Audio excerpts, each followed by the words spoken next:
কল্পনা করুন একটি দূরবর্তী দ্বীপে অবতরণ করা, যেখানে মানুষের উচ্চতা মাত্র ৩ ফুট। এটি একটি সিনেমা নয়, এটি ২০০৩ সালে ইন্দোনেশিয়ার ফ্লোরেস দ্বীপে একটি সত্যিকারের আবিষ্কার ছিল। তাদের নামকরণ করা হয়েছিল হোমো ফ্লোরেসিয়েন্সিস, কিন্তু বিশ্ব দ্রুত তাদের হবিটস নামে অভিহিত করে।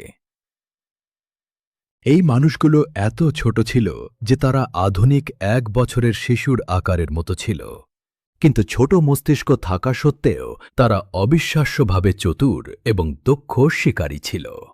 তারা নিজেদের থেকে অনেক বড় প্রাণী শিকার করেছিল, প্রাকৃতিক ইতিহাসের বামন, হাতিসহ।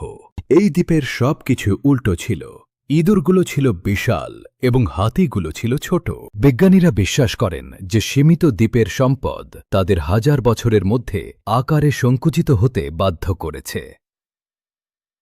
এই হ্যাবিটস প্রায় ৫০,০০০ বছর আগে পর্যন্ত বেঁচে ছিল। তারপর হঠাৎ তারা অদৃশ্য হয়ে যায়।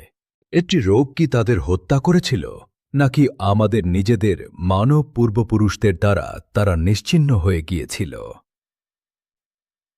কিছু স্থানীয়রা বিশ্বাস করেন তারা আজও জঙ্গলের গভীর কোণে লুকিয়ে আছে।